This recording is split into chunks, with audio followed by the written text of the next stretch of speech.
I'm going to tell you something that men in my position aren't supposed to say out loud. Right now, this season, this week, my disciplines are a mess. I'm not saying that for effect. I mean it. I've been putting out fires that barely exist.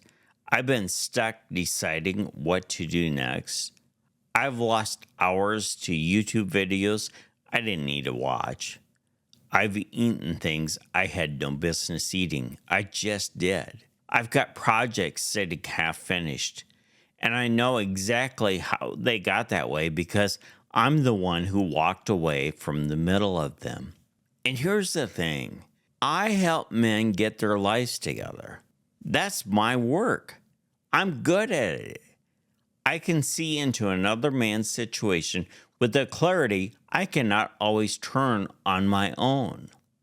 So what is a guy like me doing making a video called The Quiet Work of Character in the middle of a stretch like this? I'm going to tell you why that's exactly why you should listen. Because everything you've been taught about discipline and character was probably taught to you by a man on a streak. And I want to talk to you about what character is actually made of from the inside the mess. 3 things today. First, the lie of the streak. Why the version of discipline you see online is quietly disqualifying you. Second, the thing that actually builds character, which almost nobody films because it's embarrassing. And third, the truth about the room where all this happens, the room where you think nobody's watching because that room is not what you think it is. It's 4:30 a.m. It's cold plunges. It's day 312 of Never Missing. It's a man with a jawline and a journal telling you he hasn't skipped a workout since the pandemic. And I'm not mocking those men. Some of them are the real thing. But I do want you to notice what that content does to the man watching it, the man whose actual life is hit and miss. Because I know what it does. It tells him he's disqualified. He tried the morning routine and it lasted 9 days. He started reading the plan in January and it died in February. He restarted the same habits so many times he's embarrassed to restart them again. And the content machine keeps showing him men who never miss. So he draws the obvious conclusion. Character must be for other men. Men with different wiring. Men who don't break the chain. So here's what I want to say to that man, because I'm that man more often than my channel might suggest. If the streak is the measure of character, if character means never missing, then almost nobody on earth has character. Not me, not the men I work with, probably not the guy filming the 4:30 a.m. content on the days the camera's off. The streak is a performance of metrics. It photographs well, it counts well, it makes great content. But it measures consistency of output, not depth of character. And those are not the same thing. A man can hold a streak on his pure ego. A man can hold a streak out of fear of his own audience. Now, real life, your life, has gaps in it. Seasons of drift. Stretches where you're doing the things you said you'd stop doing and not doing the things you swore you'd start. If that disqualifies a man from character, then the whole conversation is over and we can just all go home right now. But it doesn't, and here's why. Think about the last time you picked something back up after dropping it. I'm not talking about starting something new. New is easy, new is exciting, new comes with a rush. I mean, returned, came back to the prayer life that had gone quiet, got back on the program after 2 weeks off, opened the project file you'd been avoiding because opening it meant admitting how long it had been. Now ask yourself, who saw that? Nobody. Nobody saw it. There's no applause for a return, no streak counter, no post that says day one again for the fifth time. Returns are invisible by nature because returns, they're embarrassing and streaks are impressive. So streaks get filmed and returns get hidden. But here's what I've come to believe after years of working with Ben and a lot of years of watching myself. The return is where character actually gets built. The miss is human.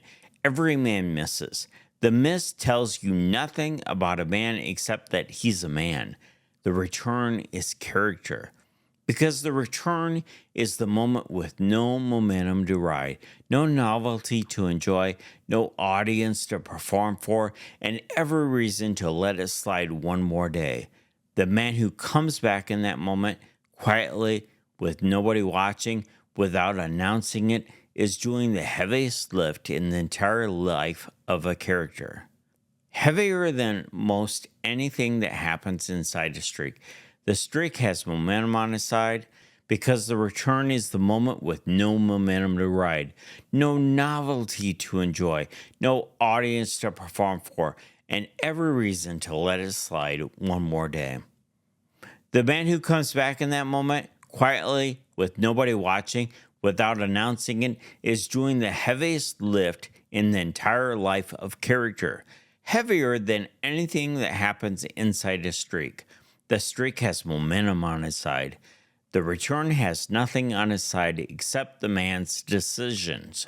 Let me show you what I mean from my own life, because it's sitting right in front of you right now. This series, Steadyman, 50 episodes. This is number 39. And if you could see behind the upload schedule, you would not see a streak. You would see a 3-week gap where I published almost nothing. You'd see episodes I deleted. You'd see stalls, pivots, restarts. You'd see a man who drifted off the plan more than once. But here's the other thing you'd see. 38 episodes standing, because every single time I drifted, I came back. The series you're watching isn't a record of discipline. It's a record of returns. And honestly, I used to think that made it a weaker story. I now think it makes it the truer one. This very episode is one of them.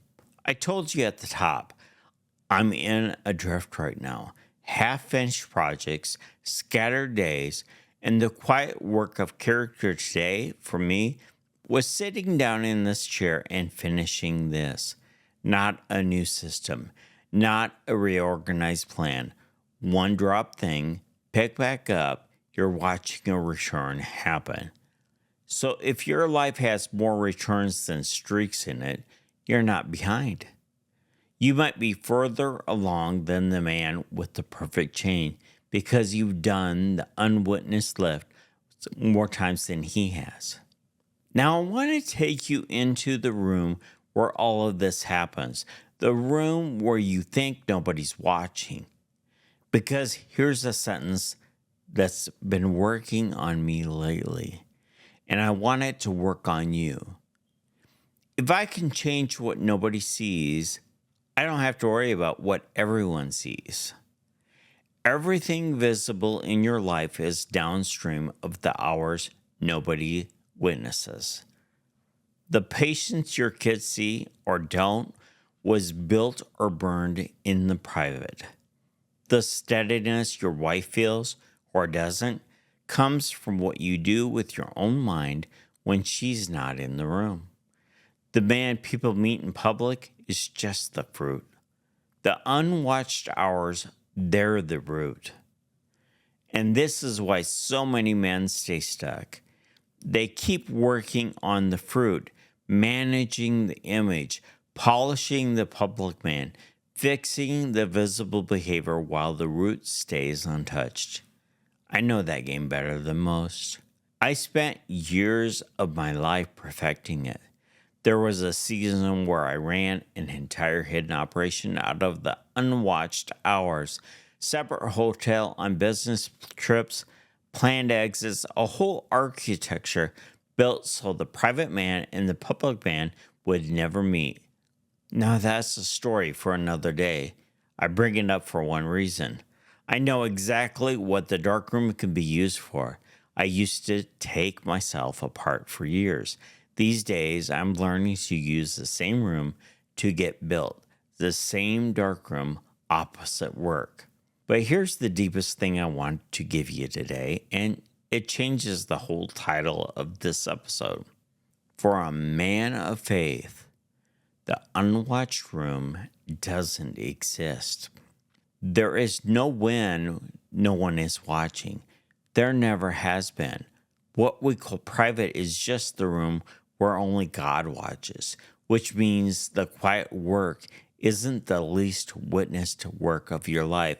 It's the most witnessed, observed by the only audience whose opinion actually forms you, and the only one who has never once been fooled by the decoy. I know where some of you just went because I used to live there. You heard that as surveillance. God watching the room like a camera in the corner, cataloging the failures. He already knows what I'm going to do, all of it. He knew before I did. I still sin, and I'll be straight with you, sometimes knowingly, more than sometimes.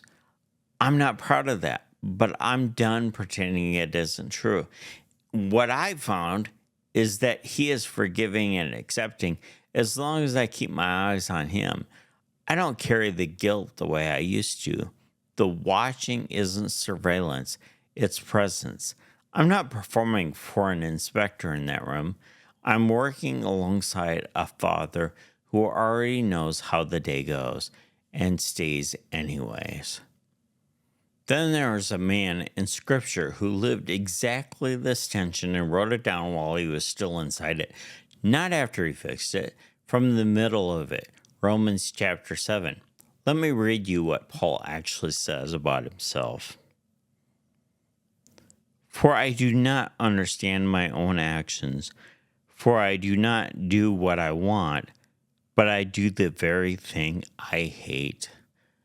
The man who wrote a third of the New Testament, doing what he hates, not doing what he wants. That sounds familiar. And then a few verses later, this is the part that matters. Listen to where he lands. Wretched man that I am, who will deliver me from this body of death? Thanks be to God through Jesus Christ our Lord. So then I myself serve the law of God with my mind, but with my flesh I serve the law of sin. He doesn't land on, I finally got discipline. He lands on, thank God, deliverance comes through Jesus. The honest middle, held by grace, that confession has been setting men free for 2,000 years, precisely because Paul didn't clean it up before he published it. Neither am I. That's the model. So here's the work this week, and I'm going to protect you from the version of it that the version that fails is the overhaul, the new morning routine, the full system, the 5 habits starting Monday. I know that move intimately. It feels like progress, and it's actually avoidance because a brand new plan is just another project to abandon in the middle, and we're not going to do that. Here's the assignment. 1 return, not 5, 1. Pick one thing you dropped, the most impressive one, the one you're actually willing to pick back up. It could be small to the point of embarrassing. The prayer before work, the walk, the 10 pages, the half-finished thing sitting in the drawer. And then return to it today, not Monday. Monday is where returns go to die. No announcement, don't post it, don't tell anyone you're back on it. The silence is the point. This one is between you and the Father in the unwatched room. Let it be witnessed by the only one who is always going to see it anyway. Mine this week was the episode. The one you're watching, it was sitting half finished in the middle of a draft, and the quiet work of character today was coming back to the chair. One return, that's the whole assignment. The structured life you want isn't built by the man who never misses. It's built by the man who always comes back. One quiet, unimpressive, unwitnessed return at a time. The quiet work of character is never finished. And I want to be honest with you about that. There's no graduation day. I'm 39 episodes into a series about steadiness, and I drifted last week. That's not series failing, that's the series being true. But here's the other side of it. The quiet work is never wasted either. Every unwitnessed return is a brick. Nobody sees the bricks. Everybody eventually sees the house. Change what nobody sees. What everyone sees will take care of itself. It might be the permission he's been waiting for. And if you want to keep doing this work with me, subscribe. Episode 40 closes out this whole arc on the inner life, and I'll see you there. I'm Kirk Taylor, and it's one day better.